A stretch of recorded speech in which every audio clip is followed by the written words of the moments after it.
असंतुष्ट होना सीख लो। एक गांव में एक मूर्तिकार रहा करता था। वह काफ़ी खूबसूरत मूर्तियां बनाया करता था और इस काम से बहुत अच्छा कमा भी लेता था। उसका एक बेटा था। उसके बेटे ने बचपन से ही अपने पिता के साथ मिलकर मूर्तियां बनानी शुरू कर दी। धीरे धीरे उसने मूर्तियां बनाना सीख लिया। अब वह बहुत अच्छी मूर्तियां बनाया करता था और पिता अपने बेटे की कामयाबी पर बहुत खुश था और गर्व महसूस करता था। लेकिन जब भी वह मूर्तियां बनाता, हर बार बेटे की मूर्तियों में कोई ना कोई कमी निकाल दिया करता था। वह कहता था, बहुत अच्छा किया है बेटा, लेकिन अगली बार इस कमी को दूर करने की कोशिश करना। बेटा भी कोई शिकायत नहीं करता। वह अपने पिता की सलाह पर अमल करते हुए अपनी मूर्तियों को और बेहतर करता रहा। इस लगातार सुधार से बेटे की मूर्तियां अपने पिता से भी अच्छी बनने लगीं और एक ऐसा समय भी आ गया कि लोग बेटे की मूर्तियों को बहुत पैसा देकर खरीदने लगे, जबकि उसके पिता की मूर्तियां पहली वाली कीमत पर ही बिकती रहीं। पिता अभी भी बेटे की मूर्तियों में कमियां निकाल ही देता था, लेकिन बेटे को अब यह अच्छा नहीं लगता था कि कोई उसकी मूर्तियों में कमियां निकाले और वह बिना मन के कमियों को स्वीकार करता था और अपनी मूर्तियों में सुधार कर ही देता था। एक दिन ऐसा भी आया कि जब बेटे के सब्र ने जवाब दे दिया। पिता इस बार जब कमियां निकाल रहा था तो बेटा बोला, आप तो ऐसे कह रहे हैं जैसे कि आप बहुत बड़े मूर्तिकार हों। अगर आपको इतनी समझ होती तो आपकी मूर्तियां इतनी कम दाम में नहीं बिकती।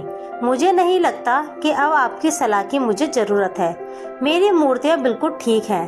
पिता ने जब बेटे की यह बात सुनी तो उसने अपने बेटे को सलाह देना और उसकी मूर्तियों में कमियां निकालना बंद कर दिया।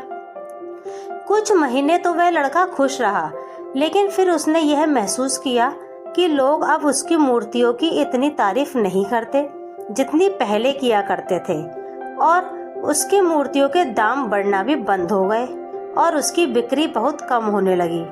शुरू में तो बेटे को कुछ समझ नहीं आया, लेकिन फिर वह अपने पिताजी के पास गया और उनसे इस समस्या के बारे में सारी बात बताई। उसके पिताजी ने बेटे की बातों को बहुत शांति से सुना, जैसे ही उन्हें पहले से पता था कि एक दिन इस प्रकार की स्थिति आएगी। बेटे ने भी इस बात को नोटिस किया और पूछा, क्या आप जानते थे कि ऐसा होने वाला है? पिता ने हाँ में उत्तर दिया और बोला, आज से कई साल पहले मैं भी इस हालात से टकराया था। बेटे ने सवाल किया, तो फिर आपने मुझे समझाया क्यों नहीं? पिताजी ने जवाब दिया, क्योंकि तुम समझना नहीं चाहते थे। मैं जानता हूँ कि तुम्हारी जितनी अच्छी मूर्तियाँ मैं नहीं बना सकता हूँ। यह भी हो सकता है कि मूर्तियों के बारे में मेरी सलाह गलत हो। ऐसा भी नहीं है कि मेरी सलाह की वजह से ही कभी तुम्हारी मूर्ति बेहतर बनी हो, लेकिन जब मैं तुम्हारी मूर्तियों में कमियां दिखाता था तब तुम अपनी बनाई मूर्तियों से संतुष्ट नहीं होते थे और खुद को बेहतर करने की कोशिश करते थे, और वही बेहतर होने की कोशिश ही तुम्हारे कामयाब होने का एक बड़ा कारण था। लेकिन जिस दिन तुम अपने काम से संतुष्ट हो गए और तुमने यह भी मान लिया कि अब इसमें और बेहतर होने की कोई गुंजाइश ही नहीं है, तब तुम्हारी कामयाबी रुक गई। लोग हमेशा तुमसे बेहतर की उम्मीद रखते हैं और यही कारण है कि अब तुम्हारी मूर्तियों के लिए तुम्हारी तारीफ नहीं होती और ना ही उसके लिए तुम्हें ज्यादा पैसे मिलते हैं। बेटा थोड़ी देर चुप रहा और फिर उसने सवाल किया, तो अब मुझे क्या करना चाहिए? पिता ने एक वाक्य में जवाब दिया, असंतुष्ट होना सीख लो। मान लो कि तुम में हमेशा बेहतर होने की गुंजाइश बाकी है।